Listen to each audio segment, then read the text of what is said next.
Good morning, folks. Everything new under the sun.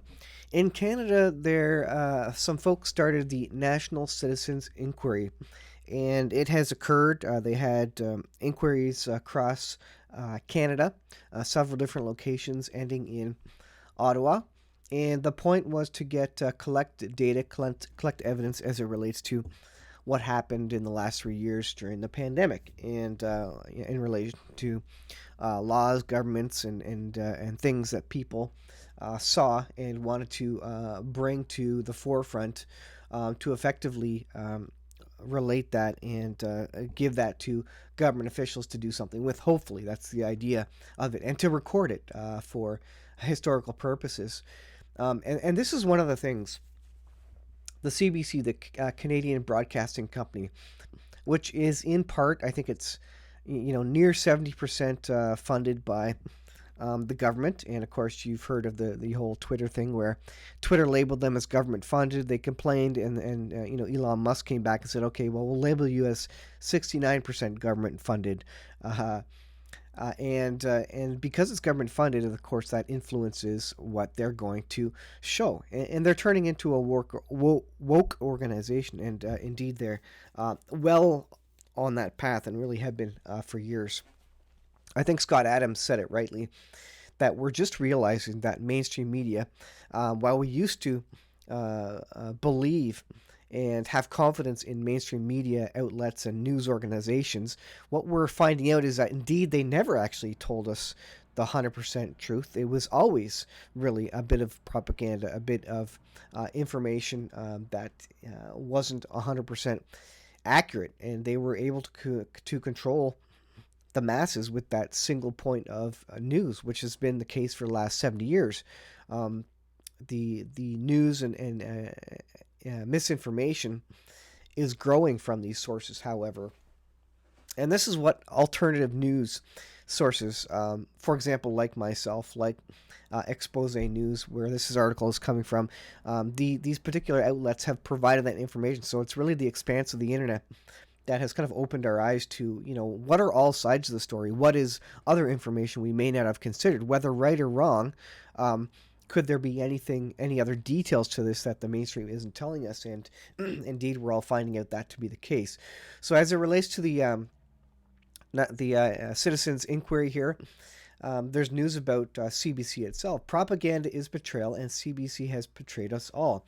So this is from a veteran journalist that provided his testimony at the inquiry. Throughout the world, corporate media has blacked out all evidence of the you-know-what that may have been having deadly consequences, it says, first line there, while vilifying those who called attention to such evidence. So does the you-know-what have deadly consequences? Well, that is the testimony of this particular person. So this guy's name is Crispin Miller, and he goes on to note that Canada's corporate media has gone much further than the media in, for example, the United States, United Kingdom, Germany, Spain, Italy, India, and Russia. Media in those countries have been reporting the sudden things happening to people, albeit incompletely and misleadingly. So they're not telling the whole truth, but at least they're covering some piece of it.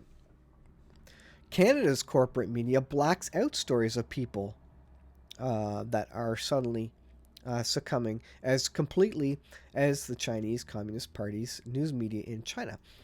Now, Expose News, this is a very kind of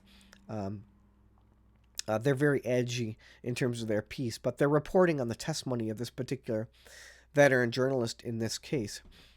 So how is Canada's corporate media, especially the CBC, disabled under the pandemic? Well, Rodney Palmer provided a detailed answer during recent hearings at the Canada's citizen-led National Inquiry. All right, I'm leaving out words because I may indeed get censored. But let's go on.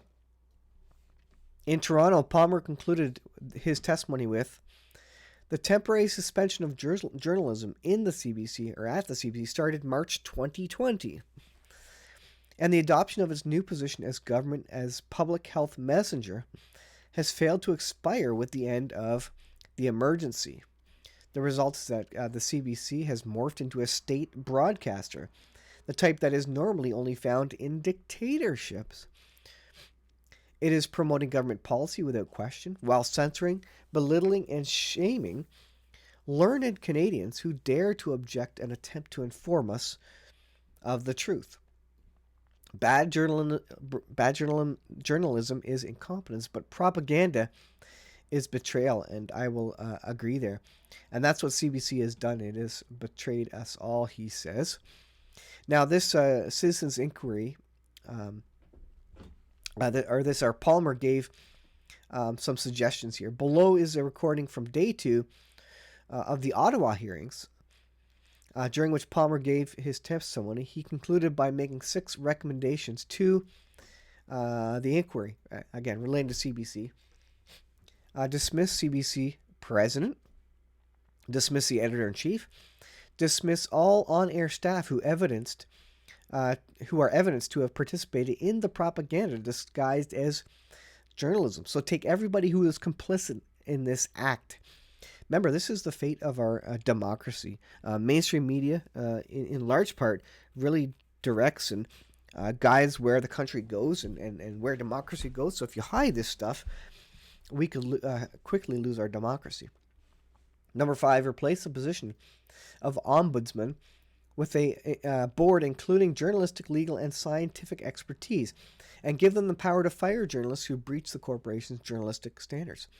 Number 6, task this board with investigating who in the CBC participated in misleading Canadians by routinely suppressing the identity of government spokespeople for the purpose of promoting ineffective, potentially harmful experimental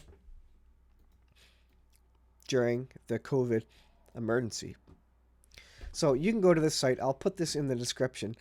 You can watch the various inquiry sessions there, the Rodney Palmer testimony, etc. So support this, and you'll find something similar in your own countries wherever you're listening.